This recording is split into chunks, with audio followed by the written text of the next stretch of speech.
I think I'll volunteer to. No, not at all. It was requested, and it just went to sleep. I just wanted to wake it up before anybody came in to find it.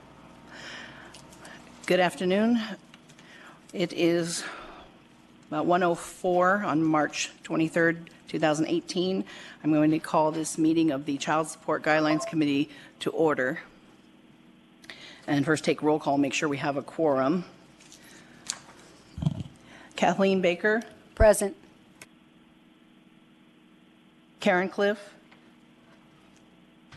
She's on the way. Ellen. Ellen Cristilli is here. Thank you. Uh-huh. Patricia Farley. Ozzy Fumo.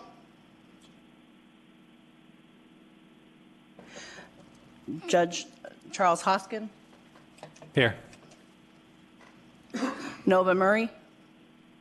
Hi, I'm Kathy Kaplan. I'm standing in for Nova Murray today. What is the name again? It's Kathy Kaplan, Kaplan.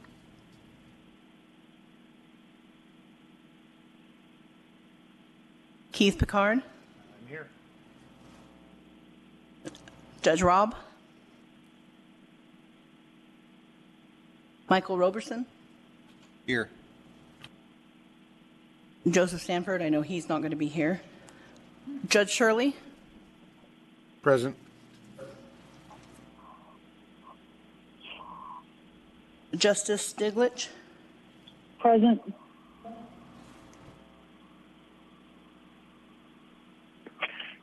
Kim Surratt is also not going to be here. And Dawn Throne, I'm present. Looks like we have just have a quorum. So at this time, we'll move on to public comment. Is there anyone in Las Vegas wanting to give public comment? Yes.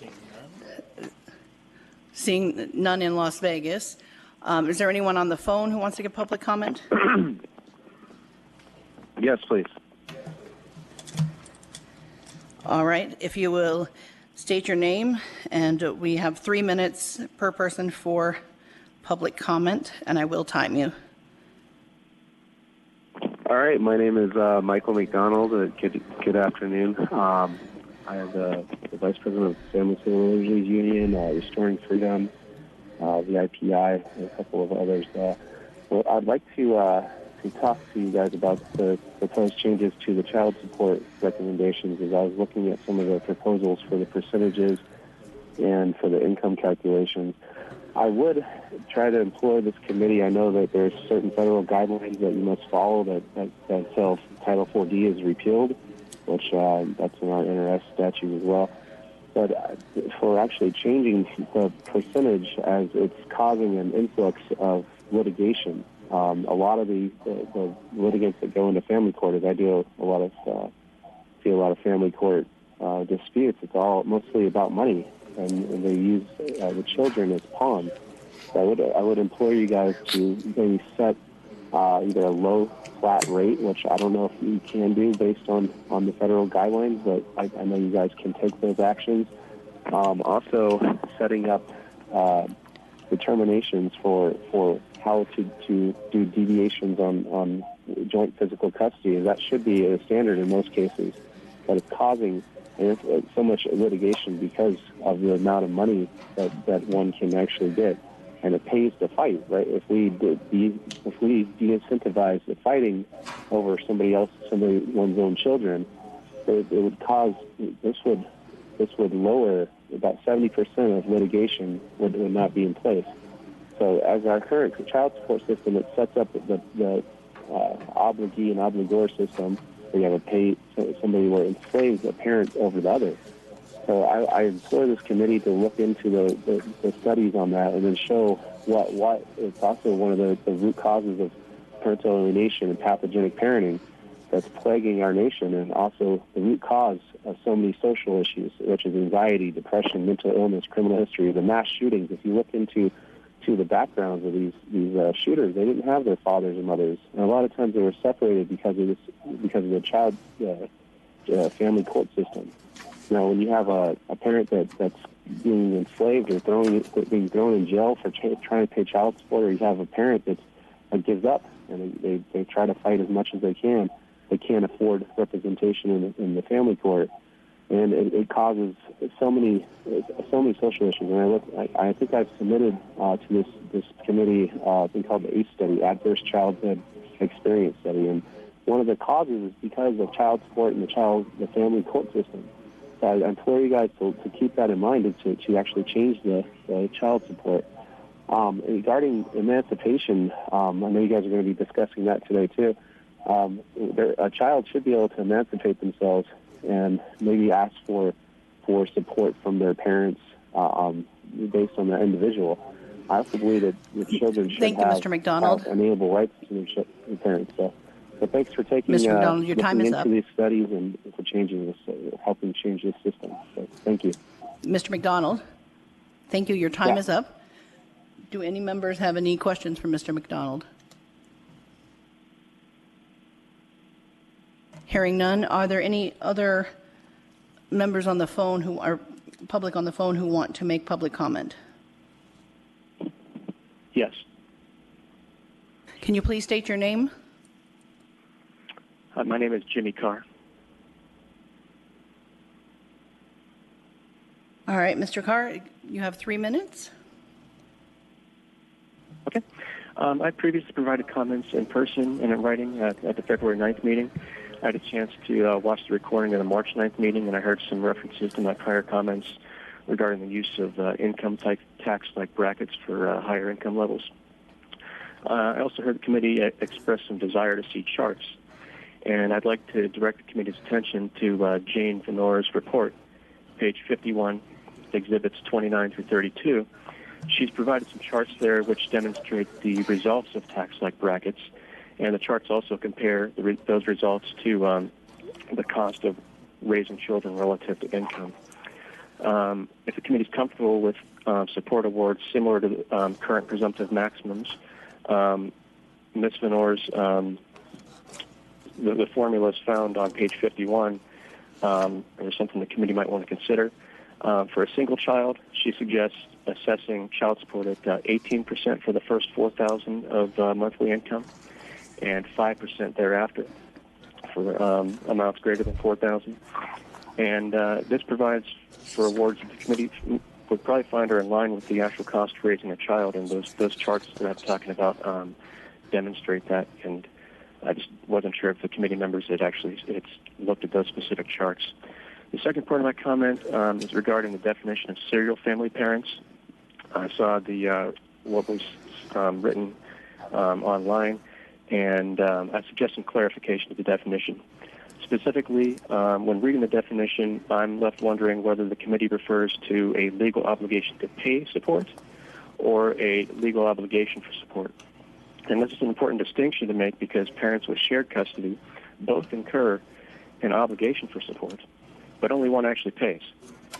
So addressing this in the definition would make for one less thing for parents to argue about, and I don't suggest the committee go in either direction on that, but I think that clarification is in order. So that's the end of my comments. That's all I had. Thank you. Thank you, Mr. Carr. Do the members have any questions for Mr. Carr?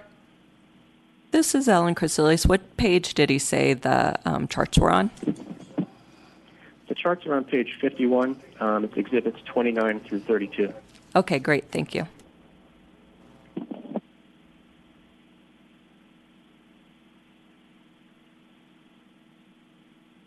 Do we have any other person on the phone who wants to make public comment?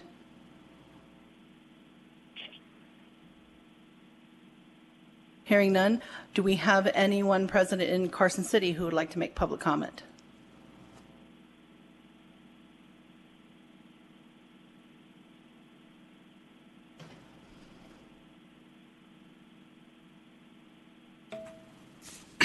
Hello, my name's Glenn Baker. Hello, Mr. Baker. You have 3 minutes starting now. Okay, thank you. First, I wanted to say thank you to Mr. McDonald, if he's on the phone still listening. We've been paying attention to these proceedings. He's been quite persistent and has been presented public comment every time. I want to tell him I appreciate it. And in my opinion, largely aligns with his. I'm a father of 4 kids, 2 from a previous marriage, and I have a stepdaughter and a son. And so I pay child support, and I'm what you would consider a high-income earner. So I pay a higher percentage of child support. I work in the mining industry, and there's lots of guys just like me, lots of guys in similar situations that are paying, higher amounts of child support to their ex-wives. And what we find is oftentimes there's incentive for the parent on the other end that's receiving a high support amount to not pull their weight. They don't seek higher employment. It's because it's an offset. As soon as you get a better job, your child support will drop down. So why? And then if we were focusing on kids, it wouldn't matter. But the truth is, we're all human, and humans are going to be influenced by things that are just going to benefit them personally. They're not going to, oftentimes we don't look at the bigger picture here. In an ideal situation, you'd have 2 parents that are, focused exclusively on the children, and the child support is spent exclusively for the benefit of the children. But I mean, we all know that's not reality. And I mean, I'm personally being accused of abuse. She wants to seek better employment, but not before she gets full custody. She doesn't want to give up shared custody. She can go get a better job and then still keep the child support payment. So then that's an incentive that's built in because of the system, And it'd be better if she wasn't that way, but she is. She is that way, and it's frustrating. It creates resentment, and I want to be a better parent as well. But this leads to frustration in a family, and it really ruins family structures. It really does. I guess moving on, there was the commenter on the phone, Mr. Carr, I believe his name was. I support the 18.5 percentage that he presented. I thought that was very fair. I thought it would I think it would relieve a lot of these frustrations that people in my situation have. And let's see where else we're at here.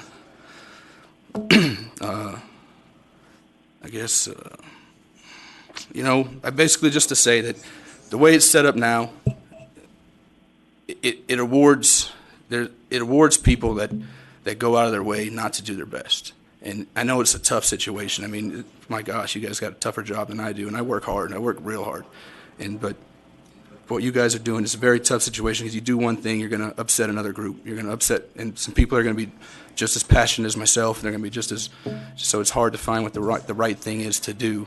But Thank you, Mr. Baker. Thank you. Your time is up. Do any of the members have any questions for Mr. Baker?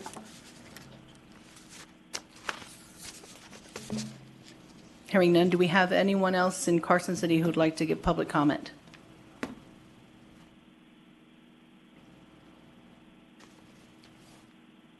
Hearing none, we will close this agenda item. Madam Chair, I'd just like to note my attendance at this point. This is Bridget Robb. Thank you, Judge Robb. And we also have Karen Cliff has joined us now in Las Vegas. The next agenda item is the approval of the minutes from March 9, 2018. Move to approve. Any seconds? Second. All in favor, say aye. Aye. Aye. Aye. Any opposed? Hearing none, the minutes from the last meeting are approved. Now we have a stacked agenda. Which item should we cover first? Anyone have a? What do you have? I'm sorry, I didn't understand. We have a stacked agenda, so which item, does anybody have an opinion of what we should cover first as far as, should we start with maybe the beginning? What's the definition of gross income and look at that? Judge Hoskin, this was what I was tasked to do between the last meeting and this meeting. And I did it 2 or 3 different ways, and then the final resolution, everybody should have received a copy of a red line copy as well as a clean copy of that. I'm trying to find my red line. All right.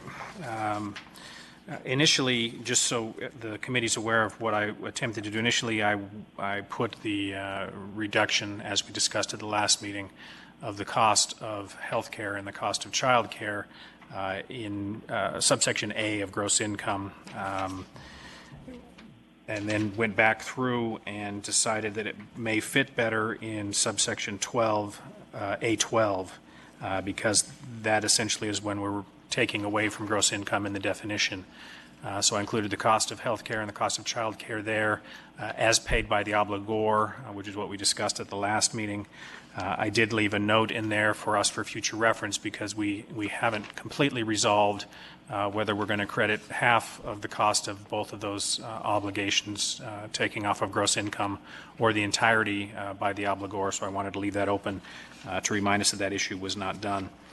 In reviewing the entirety of what we've been playing with, and I appreciate Judge Robb for continuing to compile and put that together, I did notice that I've got it under subsection 7. I don't know where it is. It's 1, 2, 3, 4, 5th page back. 7 starts the page if we're all in the same one, where we're again referencing the cost of providing medical support and talking about including that in there. So just a reminder that before we finalize the entirety of this, that we need to probably compare those two and make sure we're not either duplicating or conflicting with regard to that reference. And additionally, the last page under subsection 10A, we've got the cost of child care in as an adjustment, which probably would come back out because we're including child care on the front end rather than on the back end. So that's what I've done between the last meeting and this meeting, and certainly am happy to answer questions or comments or anything the committee may have.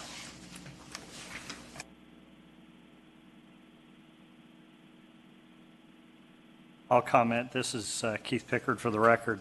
After going through this and working with Judge Hoskin on the definition portion, it probably comes as no surprise that I fully support it. My initial stab at this was pretty poor, so I appreciate the judge's, poor was not the right word. It was inadequate, and so I appreciate Judge Hoskin's efforts in this and Judge Robb's compilation. The only question I had was whether or not I don't recall making a determination that the division of the medical expenses should be included here or as a separate, a separate subsection entirely. The thing I like, there it is, it's in under 1B12. We talk about the reasonable costs of, and then parenthetically, 1/2 of child care and then health care below. My personal leaning is towards having this actually a separate step in the calculation. That way, number one, we can finalize this language, and number two, we can deal with that more specifically as we approach it. In other words, as we have a particular case where maybe there's a disparity of income, where a 50-50 split might not make sense, we can deal with it as a separate piece. And then we can leave discretion in the court instead of putting that in a definitional paragraph. So that was my only question, is whether or not, because I don't recall if we made a decision on that. That was my suggestion last time. But other than that, I would adopt this as it is. This is Bridget Robb for the record. I agree with Mr. Pickard. The only thing that I would note is paragraph 12 is still definitional. what it's defining now is what is not gross income. And I'm wondering, Judge Hoskin, would it be up to 1/2, or would we just take the 1/2 out so that whatever is being paid for childcare or being paid for health care is, it is what it is, rather than 1/2 of it? I mean, you've already said paid by the obligor, so we know that that's not going to be income, correct? And that is the understanding, yes. And how it was left at the end of last meeting, at least the way my notes read, was that we talked about those issues in two separate arenas. So I didn't want to leave it out for fear that it was something that we needed to touch on later. But I think that I agree with what you're presenting, that we've dealt specifically with this is what the obligor is paying, so it should be deducted off of that. I just know we talked about taking 1/2 off. That's why I put it in brackets. In my mind, it didn't need to be there, but because of something else I had in my notes, I put it in just as a placeholder. But I agree. I think if the obligor is paying it, the idea the committee had was to take that off of gross before we calculate child support, and then it is considered on the front end in a simpler resolution. If we remove the parent, it's not even a parenthetical, I guess it's the bracketed phrase there. I'm prepared to make a motion that we adopt the definition of gross income as proposed by Judge Hoskin. Keith Pickard, for the record, let me just, before we go that far, I guess part of the hang-up that I had was that child support, if we are including the cost of child care and health care in the child support calculation, then it's actually included in sub A. So we're kind of double stating it. In other words, we say that child support is not under 12A, child support is not income for purposes of. Correct. And well, but if we're including in child support the reasonable cost of child care and health care, is that not double stating it? No, because child support is a function of a calculation of gross income. And child support was in there because if you're receiving child support, you don't have to pay child support on child support you're receiving for another child is what we're looking at. So that's where child support comes into play. And I don't think it's conflicting or double dipping, which is kind of, I think, the argument you're making. And I was just focusing on the individuals at play. I wasn't thinking about child support received for other children. So yes, now it makes sense to me to do that. Okay. So all right, Judge Robb, I'll let you move forward. Does that mean you're seconding? If yours was a motion, I will second it. Mine was a motion. Before we vote on the motion, though, this is Dawn Throne, for the record, I don't think that we should put health care here because we've agreed to deal with it separately, and that's what people are used to, dealing with it separately, that both parents are going to share in the cost of the health insurance coverage for their children if they're not getting public coverage. So deducting that from the gross income doesn't make sense to me. No, remember, this is... It's Keith simply... Pickard, for the record, this is definitional, saying we're not, when we're calculating income, this is not income. So if you were receiving health care for one of your kids, it's not counted as income to you for purposes of calculating. Say you had a child of father A and child of father B, you're getting health care costs covered, you're getting a payment from father A, but you're calculating now the child support, say you have joint with the father B. Well, we don't count what you're getting from father A as income. That's what this is about. This is we're not counting this for purposes of child support. We're not counting it as income. This is Judge Shirley. I'm just wondering if maybe we shouldn't include in there, because it says the subject children. So I would interpret that, if I was reading it, to mean the children that are part of the instant action. If we're talking about children from a different action, then maybe we should have a different word there than subject children. Judge, can you point me to where you're specifically looking? Yes, under the definition for childcare, it says the reasonable cost of childcare for the subject children. Thank you. And so, to me, if I were interpreting that on the bench, I would be thinking that that means the children of the incident action. Well, I think it can mean any children. Judge Hoskin, am I wrong? Well, I'd love to take pride of authorship, but I borrowed this from Wisconsin, I think, a couple meetings ago, just as part of the definitional aspect of what is not included in child support. So I don't know that any intent with regard to that, but my review of it would be that your gross income doesn't include child support that you're receiving. And maybe, and I don't know that I'm completely clear on Judge Shirley's point, but maybe the clarification could be child support that you're receiving or paying, but it couldn't be from these subject children because that calculation hasn't taken place yet. This is the precursor definitional to what gross income is before we calculate what your child support obligation is. But I don't know that I disagree that more clarification is better than less with regard to what it is that we're talking about. But I think this is Wisconsin's language, so I can't tell you what I was thinking.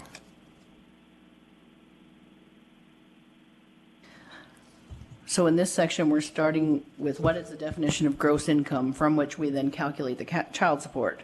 So if we I'm a visual person, if we take it literally, you've got a parent with $4,000 in wages per month, and they're paying $800 a month in child care so they can work and get that $4,000 a month. I'm okay with deducting that.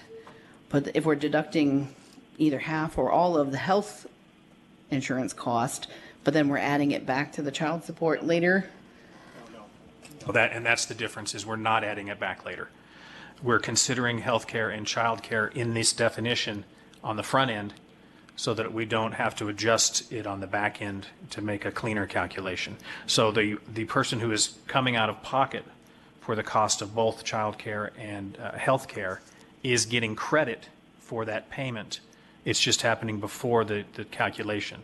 And the discussion the committee had, at least as I recall, is we were going to adjust our percentages, which we still haven't really tackled, based upon the fact that we're considering those are being paid and being deducted on the front end. So no, if the question is, are we double dipping, the answer is no, and that's kind of why I went through the entirety of the proposed 070 to make sure that we're not conflicting or double dipping on the back end. This is Karen from the Clark County DA's office. Just a follow-up question. When the health insurance, when we consider it on the front end, are we only allocating up to 5%? No, and I think we touched on that last. My understanding of where this committee left off is that it was going to be a reasonable cost, and the reasonable would be defined by the judicial officer at that point. 5% came in a different part of the statute in a carryover, which we eliminated. But I think we all had a feeling that 5% is not, you can't get health insurance on 5%, I think is where we left it. Okay, so just let's just say the gross monthly income is $2,000, health insurance is $900, because like Dawn, sometimes I need to see the math. So the intent of the commission is to leave it to the discretion of the presiding, either hearing master or judge, to make the determination whether or not $900 a month is reasonable. But it's possible out of that $2,000 gross monthly income, $900 would be removed, leaving $1,100 as the gross monthly income that child support would be based upon. Correct. Okay, thank you. That is correct. And yeah, with the discussion, at least as I recall, the discussion was that it would be very difficult for us to put a percentage number on the cost of health care because it's so varied and different, and we've got so many on state assistance that if the cost exists and it's reasonable, then it's appropriate to give the obligor the credit for that payment. And the discussion was on the front end. I think that was Alaska's suggestion is where I got that from. Well, just so we understand, if we're taking it off here, they're not sharing it 50-50 in any way because we're then applying a percentage. So the recipient of the child support is not sharing 50/50 in the health insurance premium or the child care. Correct, which is why I think Judge Robb indicated in part of her motion is to remove the 1/2 portion because we've already dealt with paid by the obligor. And I hope that was a fair restatement of what the motion is. It was, thank you.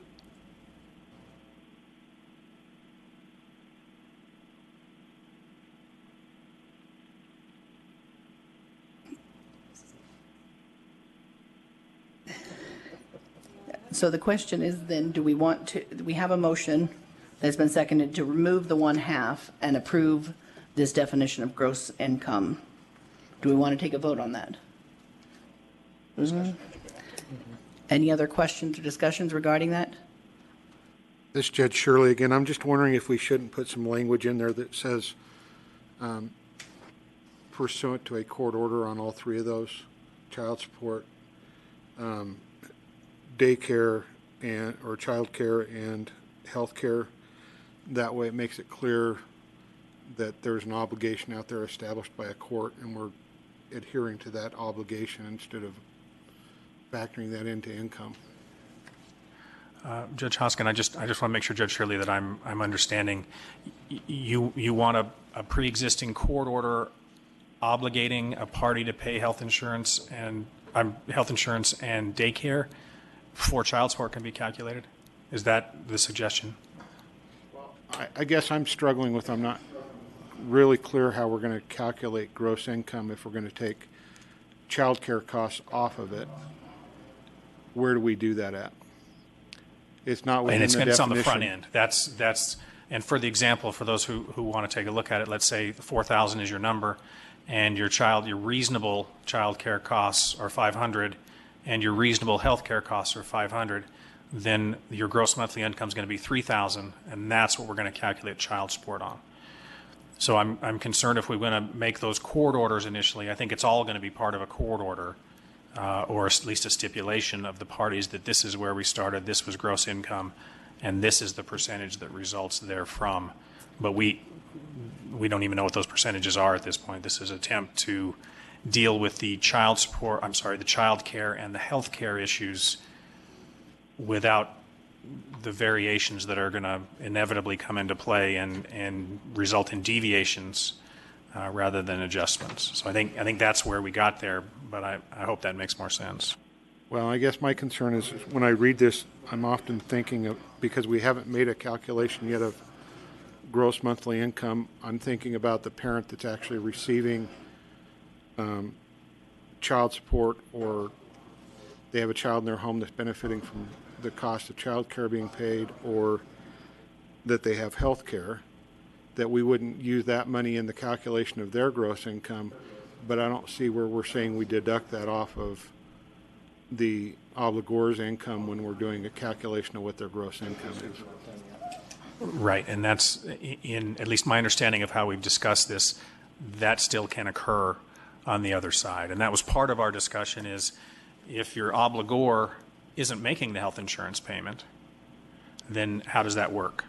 And I remember somebody mentioned that the obligor should always make the health insurance payment, pay that cost, and it should be deducted, and that way this is consistent. We haven't proposed that language yet, but I think maybe that's your concern, is that if it's not the obligor making the child care or the health care cost payments, then it's not calculated. And I would agree that it's not in here, but it could be calculated down the road. Or this committee has the ability to indicate that if you are the obligor, then you are responsible for paying for the child care or 1/2. And that's why one of the reasons I left 1/2 in, because I think we're combining two agenda items here into one, but eventually all of the agenda items are going to be in one when we finalize this. So I think it's important that we have these conversations and we look at the big picture as we move through here to make sure we're not leaving anything out. So I guess I don't disagree with your concern,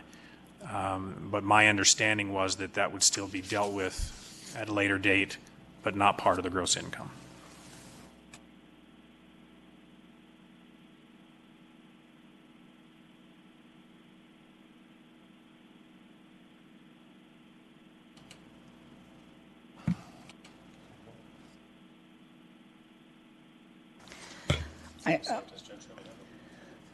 So, Judge Shirley, given all that, do you have a suggestion or a proposal on how to make it so that it would make more sense, or at least be more consistent?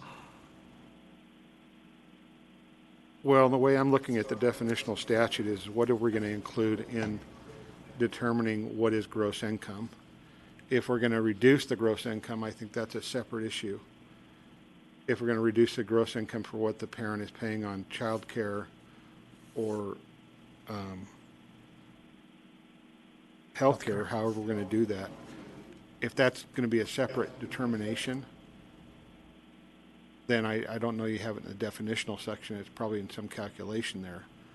But if you're, for example, if a parent comes in and you're just looking at their salary and wages, that's pretty easy. It fits within the definition. But if you have a parent that has custody of a different child, I can understand why we wouldn't include the child support that they're receiving on that other child in their income, because it's not truly income. But if it's on the current case, I don't see how that definition should apply as to the current children. I don't see you subtracting that out. I don't see the language that says you would subtract that money that they're paying out of their gross income. I think that's the part of the deduction in that section, is that we're deducting that from gross income before child support is calculated. I think that's when you consider it, and that's why we ended up putting the word reasonable in there, so the court has an ability to make a determination that the health care or the child care is reasonable. And I think the reason we got to that point is because we were presented with information that indicated that child care could be anything from nothing to thousands of dollars a month. And the ability of this committee to deal with all those issues in another way, we essentially talked through all that, as I recall, trying to get to that point. And I guess my question has to come to, is there a way to deal with it so that it makes sense? And certainly we want this to be able to make sense even to people that are representing themselves, so that we're not either confusing or have unintended consequences of what it is we're trying to do. So that's why I'm asking for an example, just so I can wrap my head around potentially a fix to it. Can we define it a different way, perhaps? This is Bridget Robb again for the record. Rather than saying in B and C, for example, the costs that are paid by the obligor, because, and maybe I'm misunderstanding this, but to break this down to my rudimentary understanding of what we're trying to do, we're trying to say that when a parent receives funds that then are attributable immediately to the needs of the children, so child support, child care, or medical care like health insurance premium, those don't go into the gross income for the receiving parent, for the obligee. Could we say that rather than saying these things are paid by the obligor, because they may not be, say that they are the reasonable cost of child care received by the obligee? Would that work? Because then we're addressing the issue that I think we're struggling with. It isn't so much the payment, it's what the person receives, and we're backing that out, so that's not part of gross income.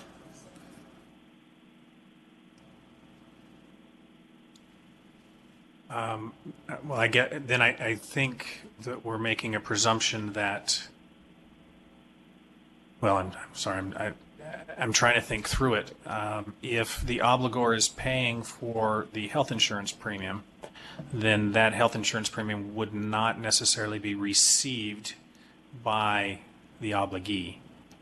But it would be paid by the obligor, and the discussion is that we take that off of gross income. Child care, I guess the same argument could be made.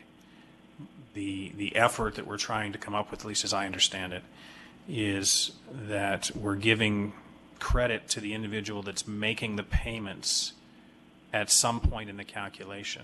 And what we're suggesting is that that point is prior to the calculation even taking place. So I don't know if received by the obligee works, and I also don't know if paid by the obligor works, which is why I'm dealing with it. And like I said at the outset, I initially put it at the very top when we're talking about initially gross income.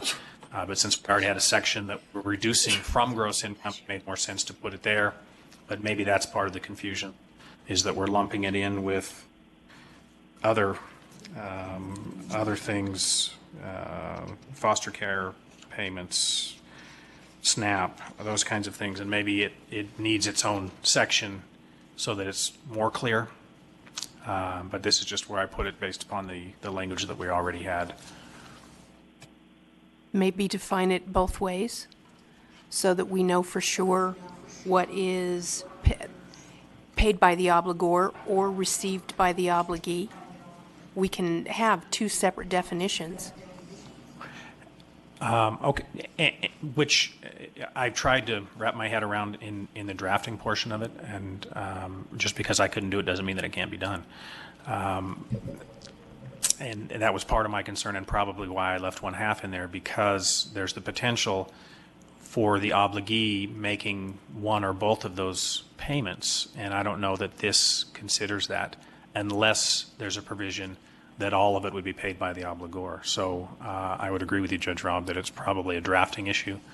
But before I jump back into the drafting, I would like some direction from the committee on what we want to do with it, so that we don't have this discussion again next meeting, and that we can move forward on. And please don't take what I'm saying as again any pride in authorship. I'm trying to come up with a resolution, and certainly I appreciate the comments and the clarification, because I can't think of all these issues myself. I like the fact that you have it in the definitional section, because I think if we have a parent that's receiving that on a different case, we need to not include that in their gross income. I think that's totally appropriate, and probably define it as having occurred in a different case. If we're going to take half the child care off of the obligor's income, then I think you do it in a separate section saying if the court determines that child care is warranted under the circumstances of the case, the court shall reduce the gross monthly income of the parent paying the child care by 1/2. But isn't that the definition of the word reasonable? Well, isn't the court making that the court makes determination that whether it's determination, reasonable or not? I probably agree with you. But I think what you do is clarification. you have another section there that defines if that determination is made, then you deduct it off the gross income. Well, and I guess my problem with taking that approach is that you could never resolve child support without court intervention. If we require that there be a determination made by a court as to what's reasonable, rather than allowing the parties to stipulate as to what's reasonable at the outset prior to calculating their support. So that would be my hesitation in requiring that the court make that determination. There's too many cases that are currently resolved by stipulation that I think would no longer be able to be resolved by stipulation, and would overload the court with issues that would normally just be stipulated. Well, couldn't you put a definition of how we're defining reasonable if the parties agree that the child care set by the parties is appropriate? Well, you could, which is kind of the proposal, at least on the way that I'm doing it. But what I heard you say, and maybe I didn't hear it correctly, is that you want a separate section that indicates that before you take it off of gross monthly income, the court has made that determination that it's reasonable. Well, all I'm saying And I think is that would throw a wrench, at least in Clark County, with the numbers that we're dealing with. There's no way that we could subject either the child support court or the family division to that if every determination of gross monthly income required the court intervention. We'd come to a screeching halt. Judge Hoskin, I took a swing at trying to encompass the idea that we've been talking about, and it is still two separate subparagraphs. So the first one would be B, and what I've proposed is for the obligor, the reasonable cost of childcare and children's health care paid by the obligor, and then for the obligee, the reasonable cost of childcare and children's health care received by the obligee. Would that do what we want to do? And are you indicating that both of those would be deducted from gross monthly income? Or that it would be added to gross monthly income of the obligee?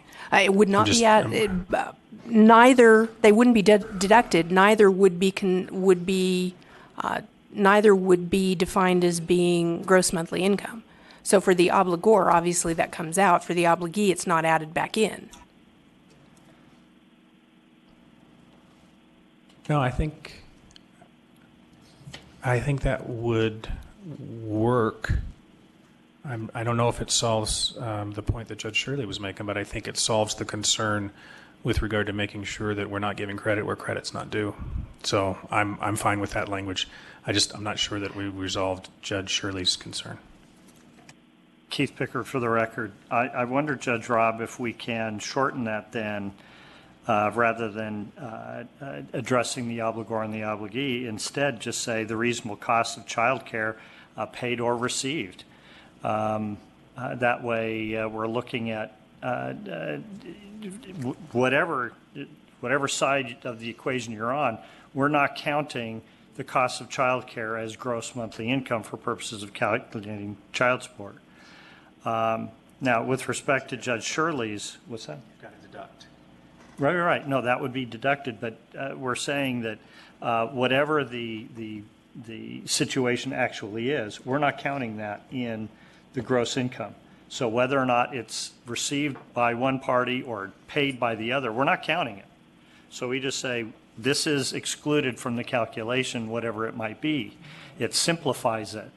My concern, though, with and I am certainly sensitive or sympathetic with Judge Shirley's suggestion about the court order.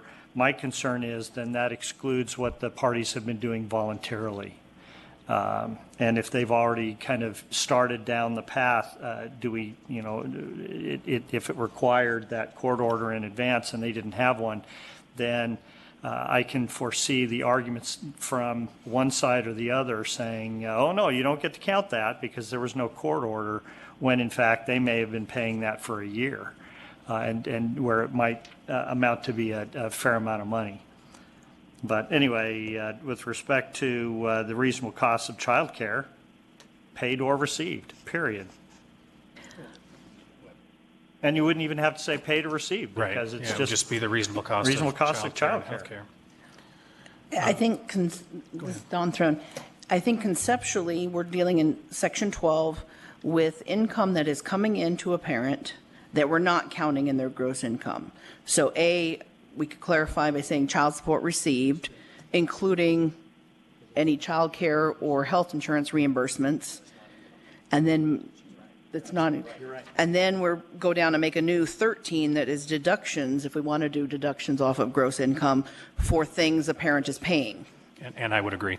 Yeah. I think it's confusing because I've stuck it in the middle of something that's maybe that's not where it should go, and perhaps creating another Section 13 indicating that it will also not include reasonable amounts paid or received for health care or child care. That's where it started.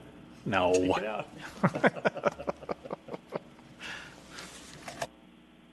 This is Dawn Throne again. I think conceptually 13 would be things we're deducting off because you're paying it on behalf of the child. And then under A, make it child support received, including anything for child care or medical insurance premium reimbursement. And then we move the deductions down to a 13. This is Karen. I agree with Dawn's position. Sorry to go back to the medical provision again. In the documents that were provided for today's meeting, we received the revised medical language. Was that Judge Robb that might have? I did not prepare the medical language. Okay. That was additional language that I simply dropped in, but we have the other. Yeah, maybe it was Dawn. It's the revised medical language that was in today's handout. Is it just me that has? Okay, so maybe Don drafted it. So the reason I bring it up is because the 5% is noted on this. So it just might help if this is adopted, we might need to look at this because it would be reasonable costs up to or no greater than 5% of. So this one sort of goes hand in hand with our discussion on gross income. Just Keith Pickard for the record, but as I understand it, I thought the consensus was we were going to drop that 5% threshold, if only because 5% of today's typical income won't cover the cost of of health care.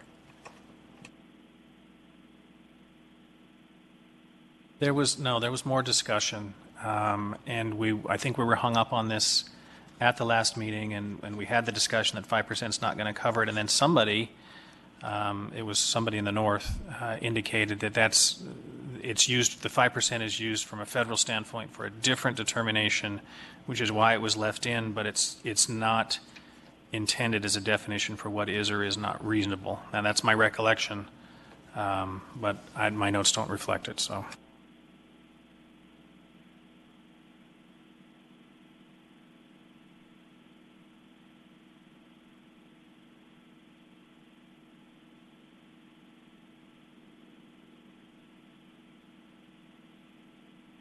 yeah, I mean, we bring it up because the gross income language talks about reasonable costs, and this revised medical language seems to indicate what is reasonable. So if one is adopted, it would help to define this, of course, because the revised medical language, so Don, maybe it was Don, it states health care under a plan of insurance are reasonable if, and it lays the criteria, so.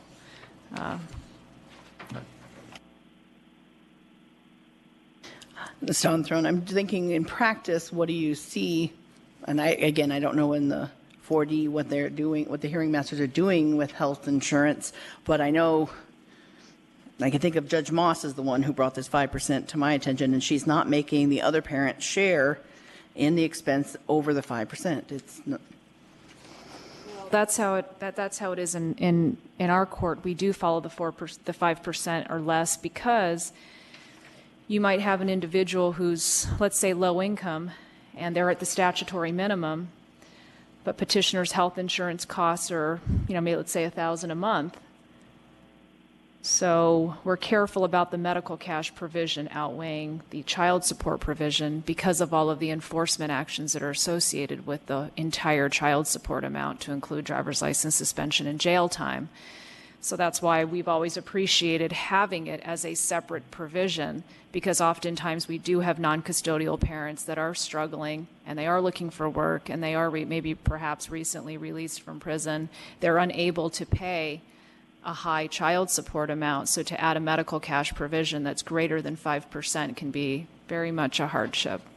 But we're not adding it. That's the difference. We're deducting it from the front end. We're not adding additional obligations to them. We're reducing the number that we're calculating for, and I think that's how we resolved this provision. But I agree with Ms. Cliff that we've used the word reasonable in the definition of gross income for health care, and we have reasonable in the proposal for revised medical support language. So if that's not the intent of this committee, we need to clarify that.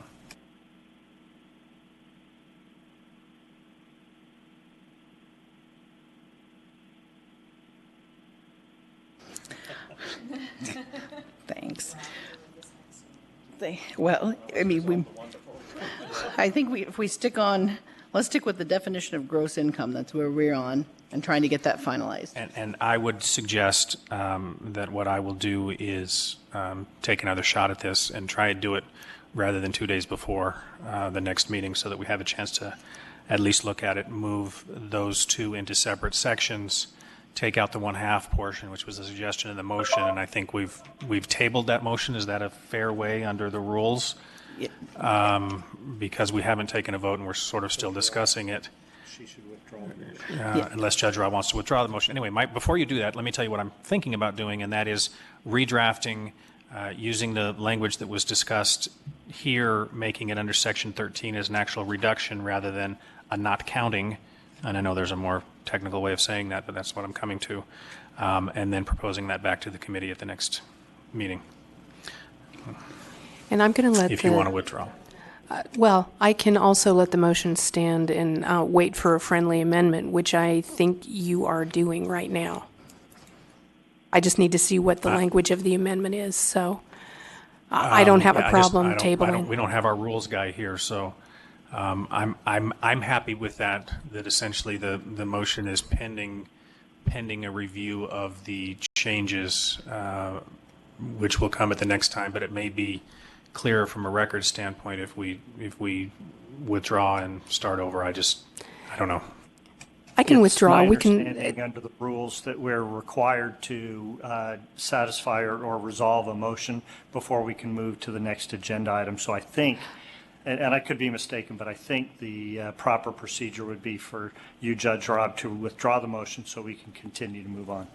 I will withdraw, though tabling would satisfy it as well. We can do it either way, but I'll withdraw. All right, so we're tabling any further vote on this definition of gross monthly income, subject to revision based on what we've discussed today. And that is item number 4 on the agenda for today.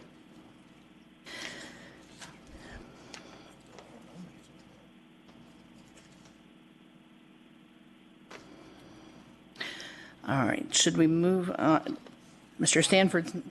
I'm sorry, just so I'm clear before we move on, there was a suggestion that in 12A that we include child support received. Is that something the committee would like included in the new draft of gross income? I think it makes it clear. Okay, then I'll include that as well. Thank you.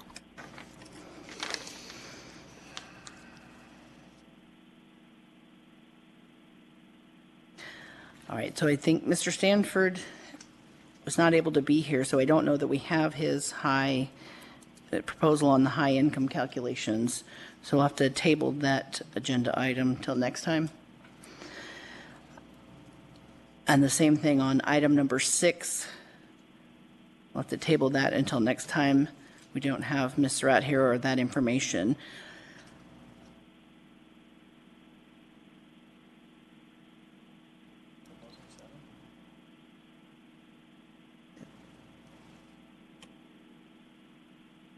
I'm sorry, I'm moving ahead to 7. I remember having the discussion with regard to developmental milestones rather than just change in income or change in circumstance, but I don't recall if somebody had an assignment and I didn't see anything in the materials. So I just wondered if anybody else noticed, and I didn't remember from the minutes how we sat on that. Madam Chair.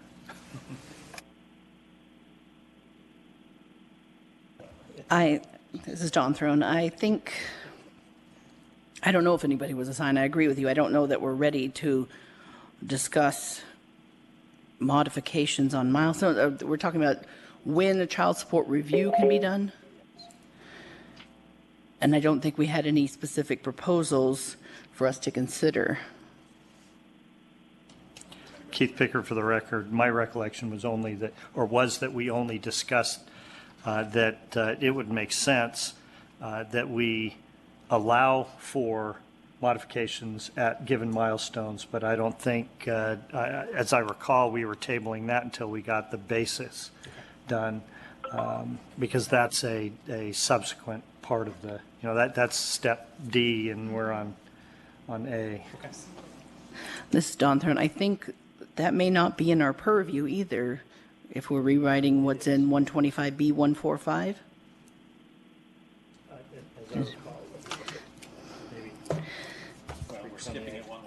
Either way, we're going to table item 7 on the agenda for now.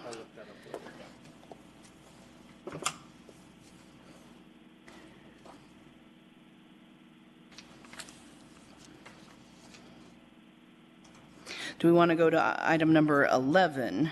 Review and approve final language from Ms. Surratt for defining split, serial, and shared parenting. We do have that. Keith Pickard, for the record, that's actually tied to number 9, and we did not yet supply that because between Ms. Surratt and Marshall Willick and I, we had some pretty robust discussions about how we would want to approach this, particularly in light of Miller. So I just was prepared today to talk about our discussion and see if this is a direction that the committee wants to take. Would you like to do that? Will you open up the discussion? Yes. Number 9? Okay. So 9 and 11? 9 and 11. Okay. So we were discussing, how do we consider children across multiple families, serial parenting, what have you, whatever those permutations might look like. And Marshall mentioned the decision in Miller. Now, setting aside the calculation piece, the thing that came up or that kind of emerged was this framework that allowed us to calculate the ultimate obligation no matter the custodial award or the parentage or the serial parentage, if you will. Ultimately, the way it broke down, and obviously I'm not going to be able to put this in terms that we could drop onto paper and codify. I don't have the ability to be that concise. But it starts with an individual review of the parents. So if, say, father had 3 kids and mother had 2, but only one of them were shared. Dad had 3 kids, so it's One of mother's kids. Mom and dad only shared 1 child across them. But we look at, and this is consistent with what the Supreme Court, I think, was trying to do in Miller, where we say, okay, dad has 3 kids. So we take 29% of his gross monthly income, whatever that may be, and we determine what that is, divide that by 3, and that becomes the obligation that the father has for each of his 3 children. And then we look independently at what mom has. Mom has 2 kids, so it's 25% of her gross monthly income divided by 2. That gives us what mom's obligation is across her 2 children. And then we look at the child that is shared by the 2, and if it's a joint custodial award, we do the offset. And this is assuming that everything else in what we do is static for the moment. If it's a primary in mom, then dad pays his full support amount to mom. The nice thing about this is it's easy to calculate. It's consistent across all the cases. We don't have to, one of our concerns was, well, does this mean that, especially under the 4D program, you've got serial parents, you've got multiple children, you've got all these different permutations. Does it mean we're going to have to consolidate the cases? Well, the answer is no, because we have an independent, discrete number for each child calculated for each parent. And say you've got father number 2 over here on the other side that we've got to deal with. Well, we already know what that child's calculation is or obligation by mom is because we've already done that calculation. It's the same thing as it is for the other child. So basically, this allows us to look at all of the different permutations, both in the parentage as well as the custodial awards, and the numbers don't change. Now, it's hard for me to describe this, but I ran yesterday, I ran about 2 dozen just hypotheticals to see if I could find a defect or a flaw, and it worked every time. So while there are parts of Miller I don't like, this framework, I think, will work for calculating the child support obligation, no matter what the parentage or the custodial awards are. The other nice thing is that the calculation that I've assumed for the child support can change, but it doesn't change the framework for determining how that obligation is spread across the different children. So what I was going to propose was that I at least do a graphical representation of how it works so that people can understand it, and then we work on the language for codifying it. This does not change the calculation. It uses whatever calculation we end up using, but it spreads it out across the different permutations, and it does so consistently and fairly. Now, I will, and I know I'm going on, but I just want to finish with one thing that Marshall brought up. He thinks that this is inequitable because his opinion is that the first child should be entitled to the full amount that they would be receiving had dad or mom not had subsequent kids. The problem I have with that is that it punishes the second and subsequent child for decisions that dad made. By doing it this way, at least it is understood, it's calculable, just about anybody can figure it out, so it's simplified, and I think the inequity with respect to the moral decision of the father or mother to have subsequent children is left out of the equation. I think that's probably appropriate. So that's the sum total of what we've come up with so far. The problem that I have, and this again is Bridget Robb for the record, the problem that I have just looking at what you just described is this. So mom has 2 children. One she shares with someone who has multiple children, and one she shares with a father who only has the one child. If I understood what you described correctly, the father who has just one child shared with this mother would have a reduced, far less than 18% child support obligation, which puts that father at a vastly different position than another father who shares just one child with mom who doesn't have other children, who has to pay 18%. That's not fair.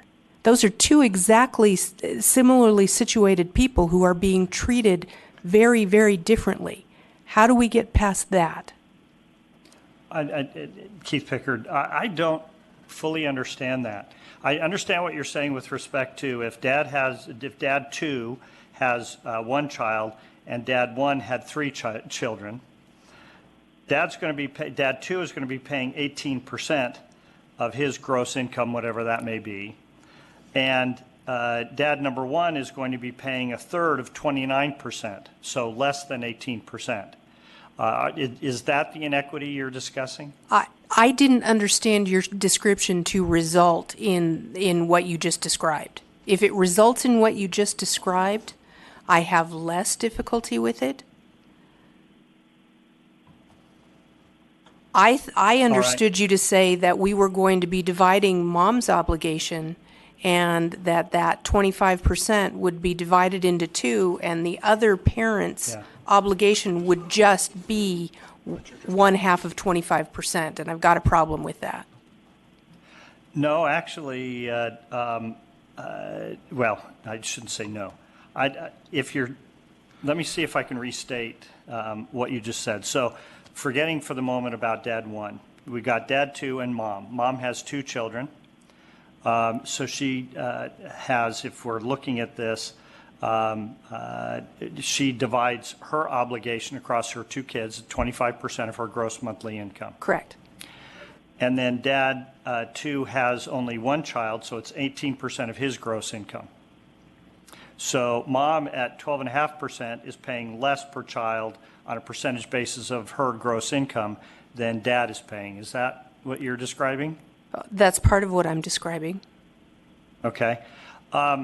And this is at the core of part of the, well, there were 2 significant issues that we were discussing when we were talking about the equities involved when I was talking to Kim and Marshall, and that was, why is it that one parent should be paying less of their gross monthly income for the individual child in the case than the other parent? How is that fair?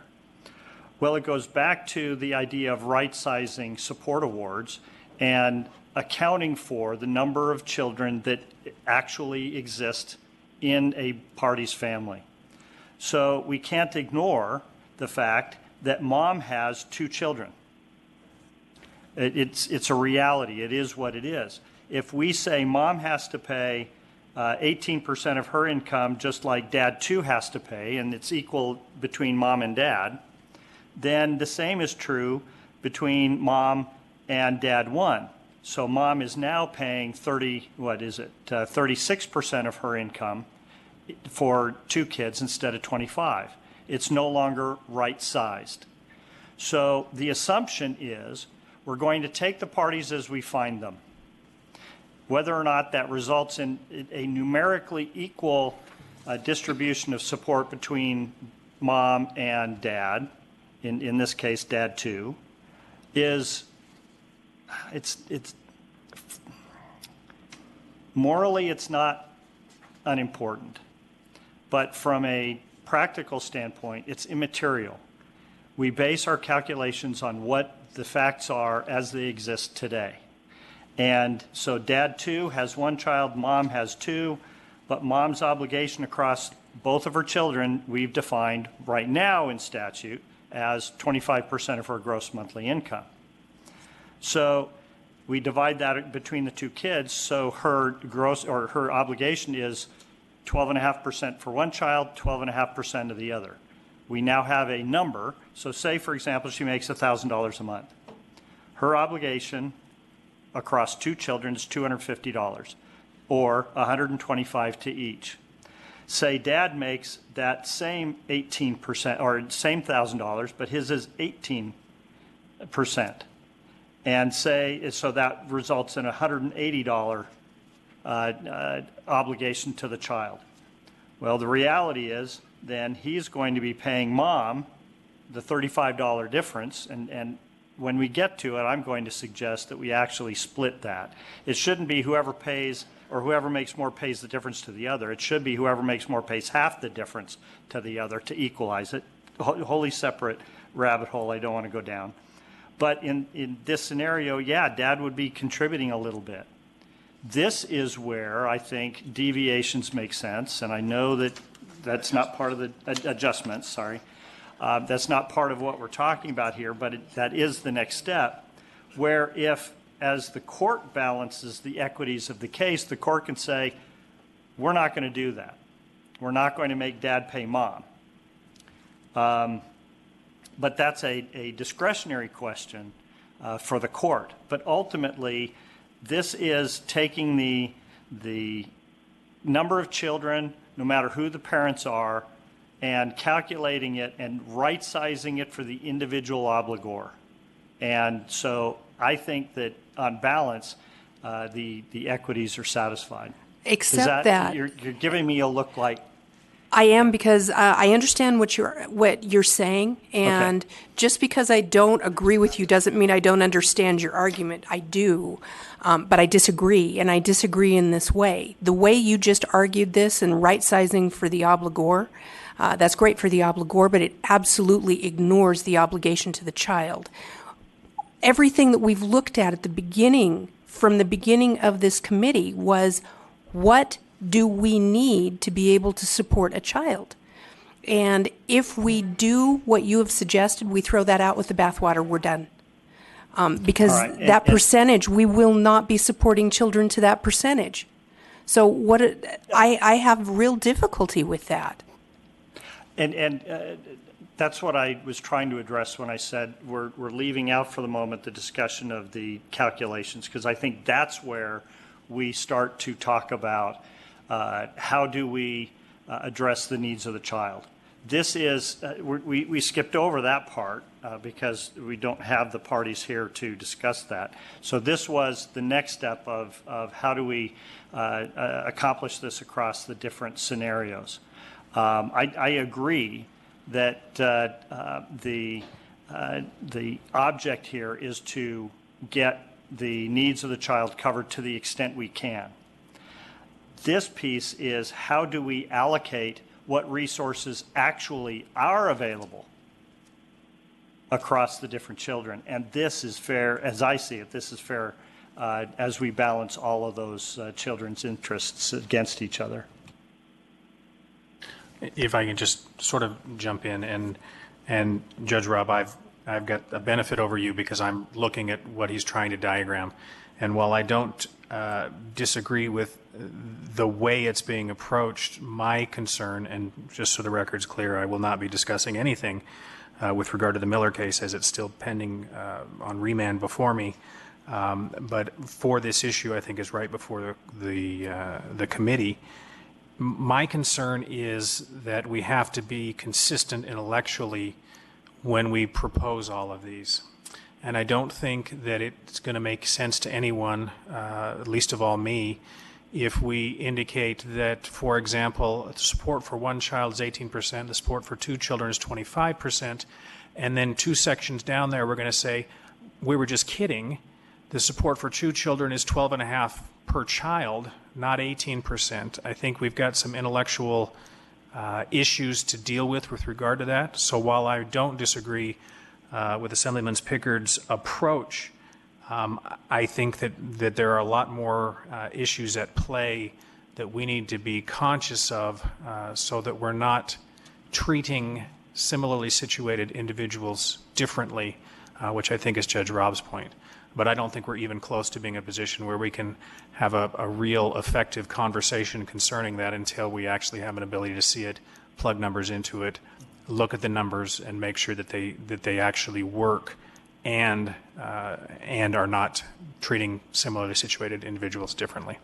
So my suggestion at this point is allow Mr. Pickard and Ms. Surratt to put together something to propose, and then we take a look at it and make sure that the numbers not only work for what we're trying to accomplish in the support of children, but also are intellectually honest in what we're trying to accomplish. This is Karen from the DA's office, and I appreciate all the comments, but just so the conversations that Mr. Pickard is having with Mr. Willick and Ms. Surratt are meaningful, I do think it's important that all of us weigh in and express our concerns now so that hopefully we can have a draft next go-around and it's one that we can adopt. To sort of piggyback off of what Judge Rob was saying, I am concerned with how this formula may move forward. I understand we do need intellectual consistency, but just looking at the definitions that Ms. Surratt proposed in terms of serial parenting and in terms of split parenting, of course, in the Miller case, we were looking at split parenting. We had children in common, so intellectually it sort of made sense to equalize the relative income. But when we're looking at serial parenting, even in Ms. Surratt's definition, it does state essentially this cannot be a basis for modification with after-born children. And while we don't use that language, it does state subsequent incurred legal obligations. So intellectually, I think for some of us, at least me, the serial parenting calculation can be different than a split parenting because the children are not shared amongst the parties.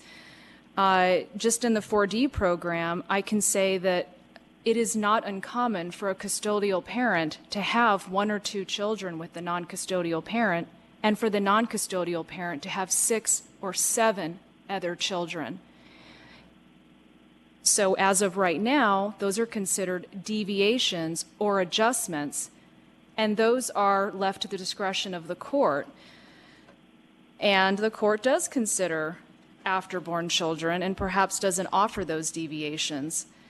If we were to use the same formula for serial and split parenting, we would have a petitioner that does not have a sufficient child support obligation to support the one child she does have in common with the respondent. So while I favor right-sized orders, it is intellectually consistent for me to have a different formula from serial parenting and split parenting.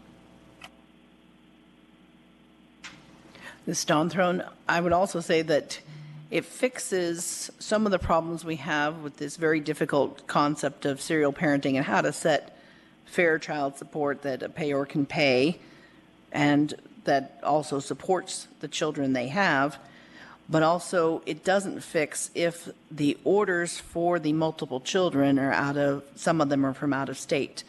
Then there's really a big difference in how children are being treated, but we already have that problem. Right. Keith Pickard, for the record. I agree that it doesn't address that, and I don't know that we ever will be able to go that far. Ultimately, I guess the thing that we were trying to do was come up with a balance between the obligation for each child, as we define it, however we define it, and the obligor's actual ability to pay, with the idea of the self-support reserve and that sort of thing. And the framework that we were looking at it really is largely dependent upon whatever calculation we do end up using, but it's consistent. We can plug in any calculation, and this will still allow us to calculate what the obligation is across the different. Now, I only went to 5 kids in my different permutations. I didn't do 6, but I didn't feel like I needed to go past that because it's a step-by-step individualized comparison. And it does not resolve, and I understand Judge Hoskins' concern that if on the one hand we're saying 18% is appropriate, or I should say 25% is appropriate for 2 kids, well then is it really 25% for 2 or is it 12.5% for 1 when you get into that the one-on-one calculation? I don't know that we're going to be able to, short of hiring a PhD in mathematics, to be able to come up with a better resolution to this, and certainly not something that would be accessible to pro se litigants. This is accessible to pro se litigants, but I suspect that this is a little opaque, if only because people can't see what I'm describing and I can't articulate it very well. Yeah, I'm already working on it. So I think we can agree on item number 9 on the agenda. We're going to have to table that, table further discussions on that issue until we have. Well, number 11, we do have definitions that are proposed.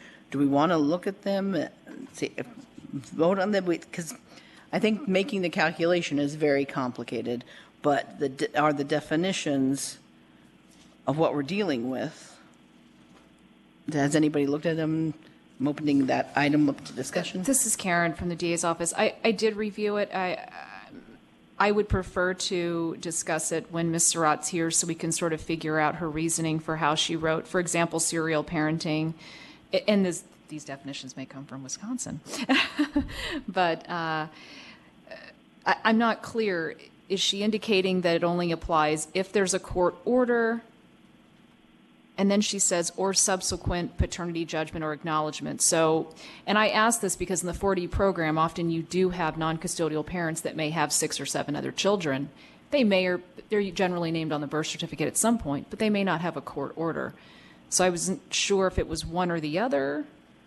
Maybe you guys know. Right, and then what about the ones that actually live with the parent too? They're paying support, but not under a court order, but they're supporting the children. Or they're born during marriage, so there's a presumption, but maybe they're not on the birth certificate, which they should be on the birth certificate if they were born during marriage. Well, But I wasn't sure here how we were looking at this. When I look at the serial parenting definition, the last sentence in that definition appears to me to preclude what Mr. Picker has argued. And so I think we need to probably table this so that we can get our arms around all of that at one time. And Judge Robb, Keith Picker for the record, that's absolutely correct. Her definitions were done before our conversations took place.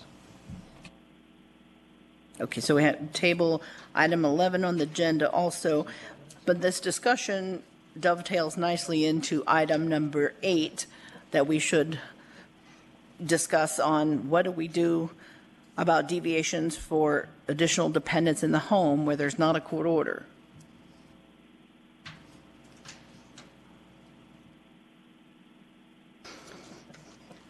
Do we just leave it as the free-for-all deviation that we're trying to avoid?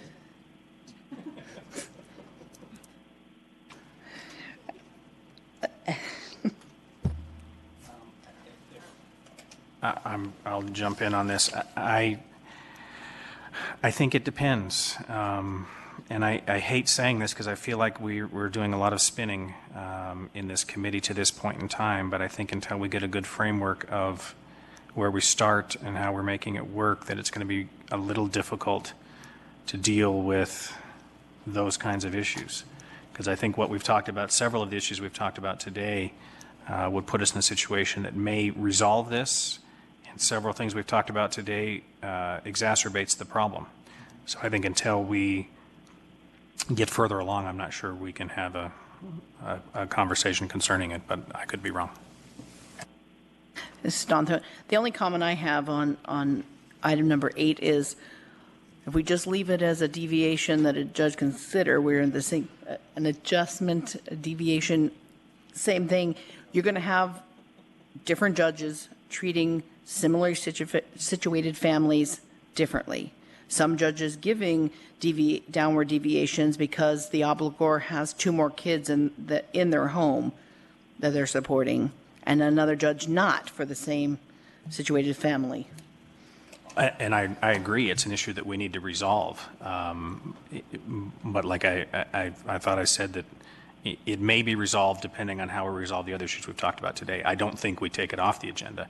I'm not sure that given where we are in our processes that we have an ability to resolve 8. All right, we'll put 8 on the list of also tabled. I think we could go on to number 12 next. As I think 12 does stand alone, regardless of how we determine. What about 10, Madam Chair? I think that stands alone as well. Well, Yeah. it would stand alone if we had it. Ms. Baker had sort of discussed making that happen, and then she was going to contact me, but we didn't have that conversation, so I think it probably needs to be tabled and I don't think Ms. Baker's here. Ms. Baker is here, and I actually, she's here. I actually did want to bring up something. Then put her on the spot.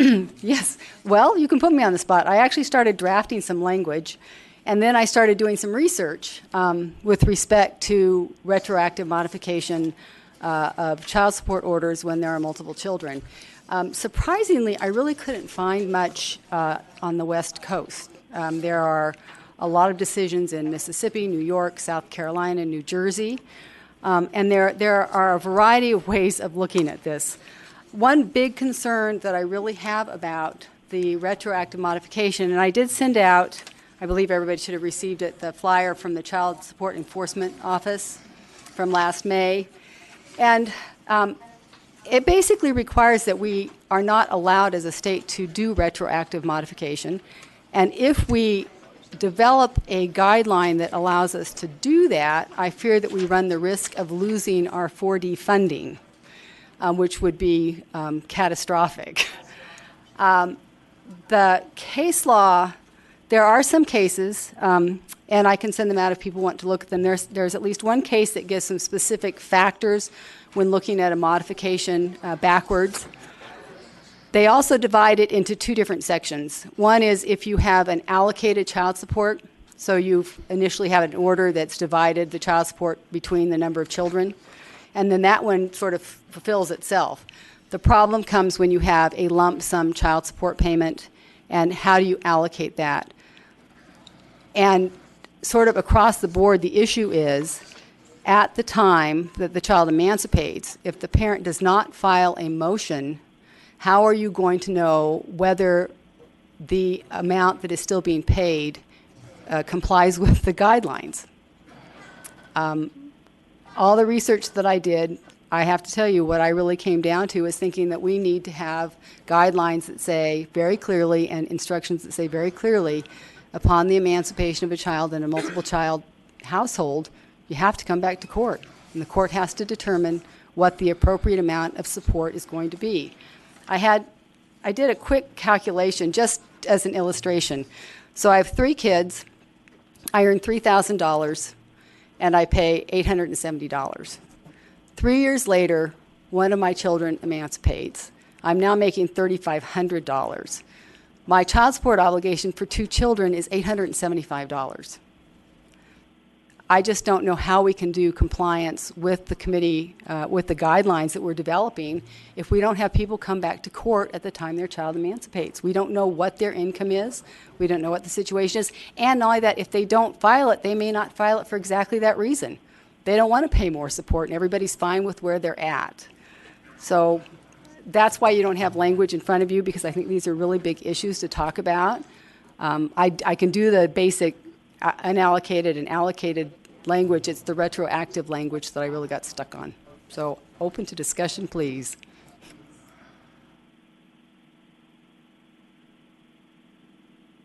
So if, Judge Hoskin, again, if I'm understanding what you're telling me, you don't think we're going to be able to pull this off. Is that a fair summary? I think we can pull off defining how you handle, if we're going to do allocated, if we're going to allow allocated child support amounts, break it down in the initial order. But I think if we have unallocated child support amounts, that we're going to have to require a motion to be filed by one of the parties to be able to change that. And I don't think that we can go back and modify it. I think most of the time you're not going to have the information about what the income was at that point. So I think that that's where we're stuck on it. And not only that, I think we might lose 40 funding, which is, I think. So it's the self-adjusting part that you're concerned about for the potential creation of a retroactive. Yes, Utah has a self-adjusting formula, and it must be in their computer somewhere. But even they will not allow it to be automatically self-adjusting if there are deviation factors. They have people come back to court. So that's kind of where I'm looking at it, is that in order for the right order to be issued for the remaining non-emancipated children, the parties have to either make their own agreement, keep going on it, or they need to come back into court. This is Karen from the DA's office. I support everything Ms. Baker's saying in terms of the child support enforcement program, and I was really pleased that she was able to provide this letter from our agency.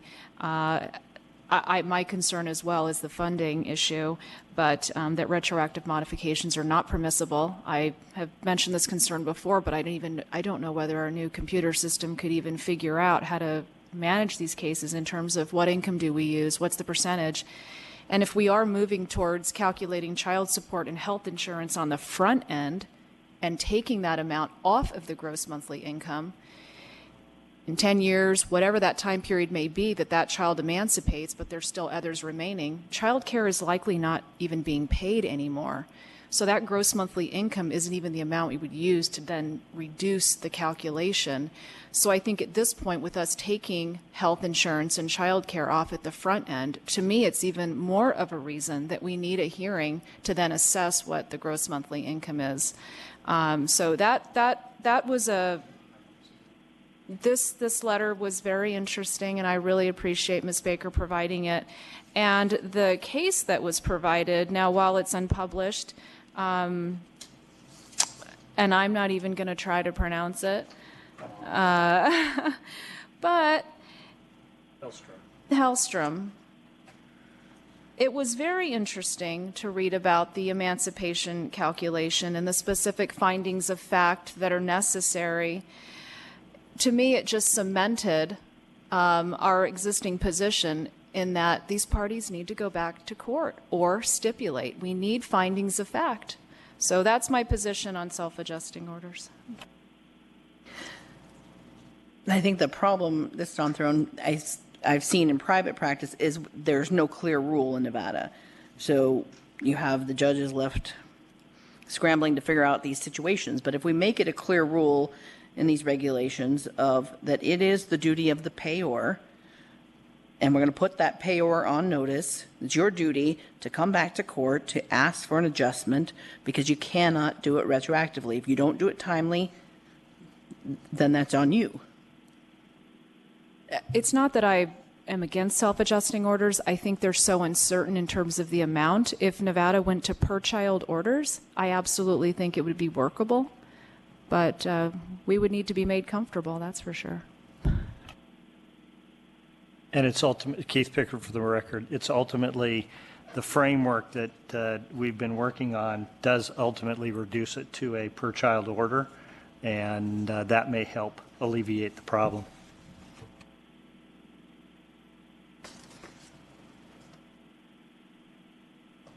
So then I think we have discussed item number 10 as much as we can today and need to table it for further discussion and consideration. This is Kathleen Baker. I would be happy to provide the language that I did come up with respect to allocated and unallocated child support orders. And I will also be happy to provide some of the factors that at least one of the cases in New Jersey did provide if you were looking at a retroactive modification, so that everybody can see it along with the case sites that I have, because it's really very interesting the way that different jurisdictions look at it, and you might find it helpful in making this analysis. From where, Okay, this is... Then we'll put, one final thing, if I might, Madam Chair. This is Bridget Robb for the record. The one thing that we need to accomplish, and I don't care, quite frankly, how we accomplish it, but we need to place the parties on notice that people read our statute now and say, once the child is 18 and out of high school, my child support obligation ends, period. That's what they think. It ends, and it actually, I believe, says that it ends by operation of law. We then have another section that says every time you don't make a child support payment, that becomes a judgment by operation of law.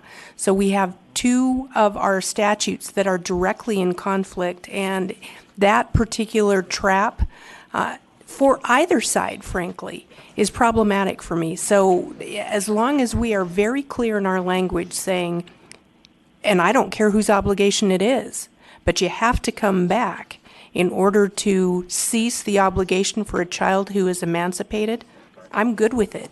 What we have right now isn't working. I agree, it's not adequate to put the parties on notice that somebody needs to come back to court and recalculate, or they come to a stipulation. Keith Pickard for the record. And Judge Robb, I think that I agree completely. We need to put the parties on notice, and I think that we can add that as one of the statutory notices that we're already requiring all the attorneys to include in their orders. I think it makes all the sense in the world. And then, you know, we could get into the argument about, well, whose responsibility is it? Well, we've made a choice. We're putting it on the obligor to bring the motion and to have that recalculated. My concern is with respect to the pro se litigants who don't have the benefit of advice, it adds a level of burden on the courts to make sure that the parties understand it. And even then, as we know, after they've slept for a couple of days, they've forgotten 80% of what they were told. So I don't know how to get around that.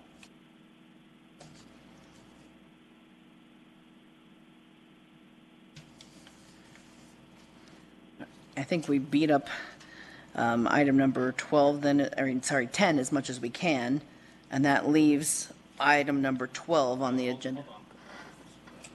Before we leave 10, we talked about a lot of things, but I don't know that we decided on anything.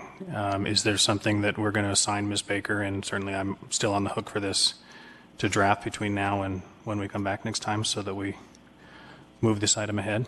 Ms. Baker, you kind of left us with, I think we all bought into the retroactive problem. Are you still willing to put together some kind of language with regard to either notice or where you think we ought to go with this? Certainly, I'm happy to still help. I've started that. I just wanted a little further direction before I finished it up. So yes, I'm more than willing to continue that. And it was a deliberate not calling you until we got back to the meeting today. But thank you. No, I appreciate not being called. I'm still willing to do that. I want to make sure that you have enough from the committee that you can do whatever you need or believe you need to do next. And Judge Hoskins, what I'd like to do with your permission is to maybe draft something up and send it to you and have you take a look at it as well. Happy to take a look at it. I just didn't want to leave it without knowing where we were going next. Thank you. Thank you. And that leaves agenda item number 12 on stipulations and self-determination. I did some research on what other states are doing with this, and what I found is other states are very discouraging of parents agreeing to something that doesn't meet with the guidelines. Tennessee, for example, says the tribunal must review the stipulated amount to see if it's adequate using their child support guidelines. The one state that did provide something helpful was California, because it talks about you can do it, but it's a matter of dealing with what we discussed last time about making sure that the parties are making a knowing waiver of their rights, that it's not based on coercion or a power imbalance between the parties. And so taking what California language is on that, I did draft some proposed language that allows parents to agree to something different than what the guidelines would allow, but also protects the other interests. Judge Hoskin, I like it. I think it incorporates everything that we talked about at our last meeting, and also deals with the coercion aspect and the ability the court has to reject it, essentially on good cause. So that's my. This is Karen from the DA's office. I just have one comment. Subsection D, certify that the recipient parent is not receiving public assistance. I don't know if the intent is cash public assistance, because we have so many parties just on a basic level that are receiving state medical, food stamps, and it would really prohibit, if the goal is to allow an avenue for parties to have stipulations, this would prohibit it a great deal, just because there's so many people receiving public assistance. I know from the 4D program, our concern isn't the waiver of rights in terms of non-referable aid. It's only with referable, which is cash, that's assignable to the state, and that's where the concern comes in. So if you want to narrow it, why we would be amenable to that? Cash. It's cash the term of art. Is that Janelle? I'm not sure who's there. It's changed over time. It might be temporary assistance for needy families right now, TANF. But that verbiage could change, I guess, if the state was so inclined. So what I'm hearing from you is that if somebody's just receiving food stamps, for example, that's not going to make the obligor have to pay a state obligation? Yeah, it would just be on cash cases that are referred from welfare to our division to establish a child support order. Keith Pickard for the record. Would it be appropriate then to, if we're not sure that cash public assistance is the right term of art, could we make it more generic and just say public assistance that would be reimbursable to the state, or some language like that, that ultimately captures it by describing the obligation of the reimbursement instead of the term of art? Of course, we can always look up the term of art. My concern there is TANF has changed, right? Or TANF became, that's the new welfare after the reform. SNAP is likely to change in the future. CHIP is likely to change in the future. And so all these programs, if we tie it to the name of a current program, we're going to be upset when the federal government changes. But if we instead state that we're concerned only about public assistance that would be reimbursable to the state, then it doesn't matter what it's called, however we phrase that.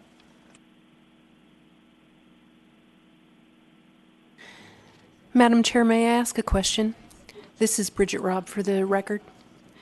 Did you intend to limit the court's discretion to approve these stipulations to only circumstances where coercion is present? No, there was no intention necessarily in that. It's something to start with discussion for the language. If there's other things we should put in there, I'm open to that. I just, I can't foresee everything that cunning people will attempt to do in stipulations. And so I would hate to limit my ability to say no to these things to purely coercion. If we can make that a little more broad, I would be happy. Judge Rob, you looking for good cause or abusive, or what's your thought on what the standard ought to be? As Judge Shirley, For I the was just court. wondering if it couldn't be a best interest analysis. If the court believes it's not in the best interest of the minor children. I could live with that. Yeah, that would probably solve it.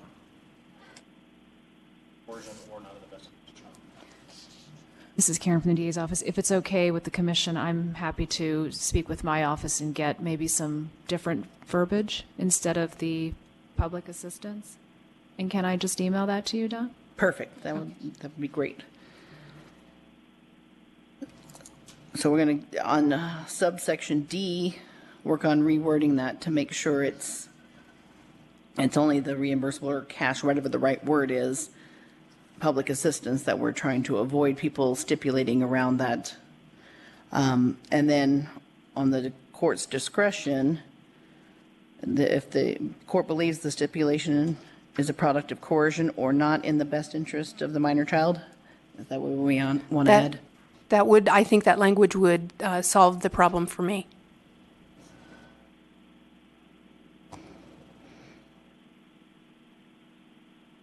And Ms. Cliff, if you're seeing the ones that are heard by the hearing masters, how do they normally deal with the stipulations where they think there might be coercion? If you know. Oh. Well, if we believe there's any kind of coercion, we don't stipulate with them. We set it for hearing. Okay, so it's the DA's office doing the stipulation. It Becomes is. harder for there to be coercion. It is. Acting instead of the party in terms of that negotiation. Yeah, in fact, when we're sitting down with them, we know their history. You know, if we code our cases with a family violence indicator, we have the parties come in separately if need be. And if during the meeting we believe that something is off or there's coercion, we set it for hearing.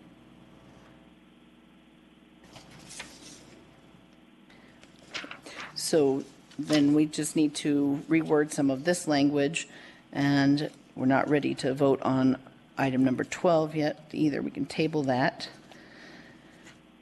And that leaves us down to discuss and approve ideas for future agenda items, other than the ones we've already tabled today.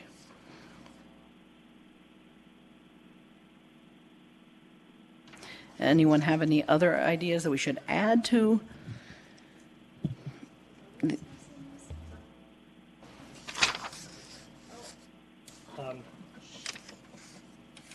The question was, do we want to address the memo that I received from LCB on the comparison from the comparison of the different welfare programs between Wisconsin and Nevada.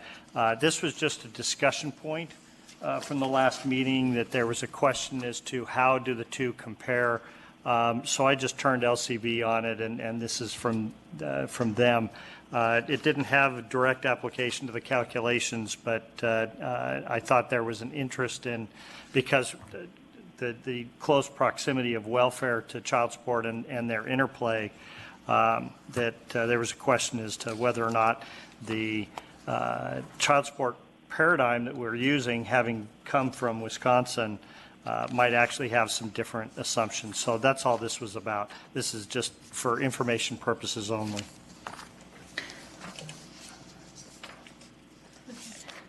Is this something we should anybody has any desire to put on the agenda and discuss?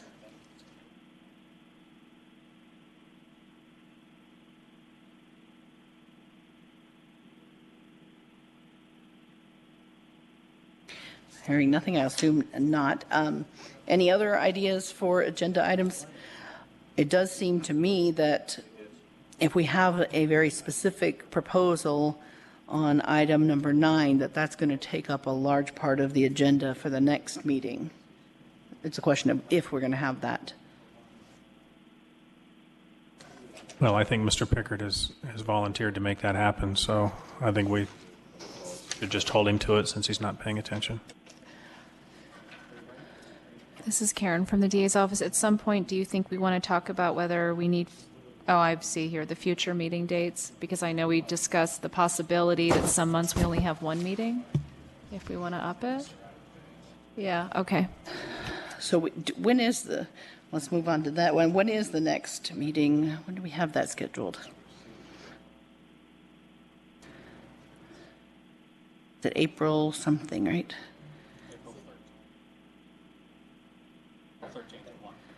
April 13th.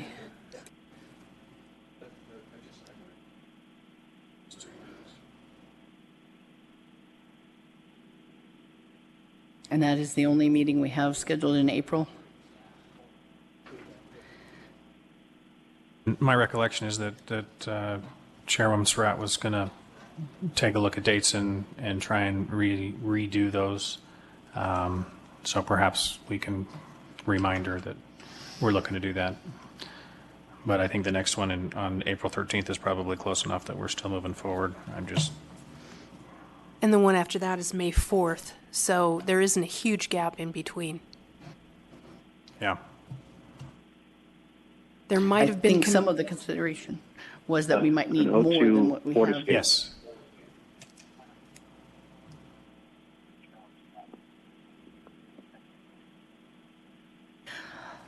Okay, I think we've covered everything we can, and we can move to public comment. Is there anyone in Las Vegas want to give public comment? By phone? Seeing none, is there anyone in Carson City wanting to On the give phone. public comment? I'll get to the phone in just a minute. Phone, yeah. Hold on if you're on the phone. Is anyone in person in Carson City that wants to give public comment? I believe, sir, did you want to?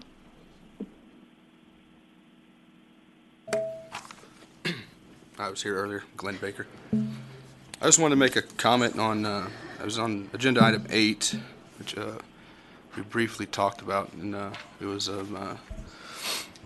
calculating deviations for having other kids, you know, and we fall in that category. I have a blended family, you know, as I said, my 2 children from my previous marriage, and our children now, my stepdaughter and our son, and I'm sure everybody agrees here that every kid in that situation should have the exact same rights as the others. You know, you can't put a birthright exception over the first child over the new ones. So I just wanted to make that comment. There was, I think, the only equitable way to determine a support payment in that situation is to calculate it with whatever percentage you agree upon, and then in my case, you would divide it by 4, and you would withhold half for the 2 children I have, if you know legal obligations, and then send the other 2 to the other 2 children. And the argument was, is that fair to the other 2 children? And I say it is. I say it is because each parent in that situation has an obligation to support their children. And oftentimes, as I said, is the other parent will avoid shouldering a larger percentage of their obligation in order to get more money from that other parent, especially if there's harsh feelings still resonating from that previous marriage. But that's all I have. Thank you, Mr. Baker. Can I ask you a question? Where is your child support obligation set at? Are you up in Carson City? I'm in Winnemucca. District? I'm in Winnemucca, Nevada, in Humboldt County. And do you get a deviation on your child support for the subsequent born child? At the moment, you could certainly say that I'm not paying it. I'm not obligated to pay the full 25%. But however, I'm in the middle of a proceeding which will happen on April 6th. So, and which will be the full amount will be sought. The reason why we had a deviation was because I worked it out in the divorce decree. I gave her some more money up front in a divorce settlement, so she agreed to a $1,500 a month payment for our children, and for the past 2 years I've paid her $16 to try and avoid getting to this point, but here we are. Thank you, Mr. Baker. Does anyone else have any questions for Mr. Baker? Thank you very much, sir.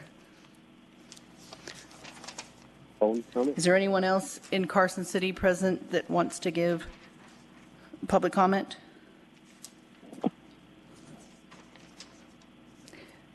Seeing none, now we'll move to, is there anyone on the phone who wants to give public comment? Yes, please. Michael McDonald. All right, Mr. McDonald, you know the 3 minutes, so start now. Yeah. So, yeah, Michael McDonald for the record. Yeah, I would like to bring up some of the comment as well as a personal experience. So I was ordered, I have 2 beautiful kids, and I was ordered to pay, especially before the final divorce decree, in lieu of child support, the 25%. It was the daycare, the car payment, the mortgage, all this stuff. But after the fact, I was paid 25%, and then I was also ordered to pay half the daycare, half the medical, which was more than the statutory minimum. It was about $1,500 a month, $1,200 to $1,500 each month, which was, at the time, I believe it was almost around 40-50% of my income. So when you do deviations, you should be able to come up with something that works for both parents. Now, if parents can agree and stipulate to something, they should be able to. You shouldn't have to follow a guideline if both parents agree or agree to a statement or agree to the support amount. So a lot of times the parents are fighting over their children in regards to gain child support or gain a position on the other parent. And was the previous remarks of where you have a vindictiveness where they keep a child and purposely go and try to garnish or get child support from the other as a way to spite the other one. Now, I know there's a card that's used as well, and I believe that should be also addressed is when you have a card, you can actually see where the money is being and what it's being used for. And even in other countries, like I said, I have to provide you this panel report on that, where it's a flat rate, and it doesn't incentivize fighting over children. And I think when one of your panel members there said that if you don't get Title 4D funding, it'll be catastrophic. I don't think that should be the matter of whether you guys get funding for Title 4D. It's the best interest of the children, the best interest of the parents. And when you're purposely putting child support laws in there to go and put an advantage over one's parent and cause into litigation, and it's causing a devastating ripple effect. I'd like this committee to look into that and look at how other countries are doing that. And you don't have a set way to go and put parents against each other because of money. And that's one thing that really needs to be addressed. And I really support this committee in looking at allowing litigants to come up with agreements or going through mediations on what is best and not putting parents in a tough situation of fighting over their own children. And if they didn't have that, there'd be an awesome effect. The effect of that will be outstanding. And that's what HJ 121 is trying to establish as a federal law. Thank you, Mr. McDonald. Your time is up. This Amendment to Equal Parenting. So, thank you. Thank you. Anyone else on the phone want to give public comment? Yes. Alexander. Go ahead. Alexander Can you please Falcone, state our your Nevada name? Judges. I'm sorry, can you restate it? I didn't hear you. Alexander Falcone, our Nevada Judges. All right, Mr. Falcone, you have 3 minutes. Okay. Regarding item 10, Mrs. Baker mentioned trying to find cases. We do have one in Nevada. It's Ramacchiotti v. Ramacchiotti. It's a 1990 case. It discusses retroactive modification and covers pretty much everything that that you guys have been discussing here. And I also agree with the trying to find a way to assist proper person or self-represented parties in modification, placing them on notice. One of the things that I've seen is a statute that requires the court to put into orders the whole child abduction language and all of that. Perhaps that might be a good solution to require the court to put into orders some kind of notice placing the person paying child support, just on notice that they have to file something because the court won't be able to retroactively modify child support. I know for sure that even attorneys and judges struggle with the statutory construction doctrine and the plain language rules. So proper person litigants, they're afraid, they don't understand the law, and they also they're frequently afraid of being imposed on, sanction awards and such. So that's basically all that I wanted to say. No further comment. Thank you, Mr. Falcone. Do any members have any questions? Hearing none, is there anyone else on the phone who would like to give public comment? Yes. Can you please state your name first? This is Jimmy Carr again. All right, Mr. Carr, go ahead. I just wanted to follow up on my earlier comment. I was asked what page of Ms. Venora's report showed those charts I was talking about that demonstrate the effects of income tax bracket type setup. And I told her, I said it was on page 51, and it is if you're looking at the PDF version. But if you're looking at the print version, it's actually going to be on page 44. And those are exhibits 29 through 32. And those charts also compare the results of the income tax bracket system for support to the expected cost for child raising. And that's all I had. I just wanted to make sure that I gave everybody the right page number. Thank you, Mr. Carr. Is there anyone else on the phone who would like to give public comment?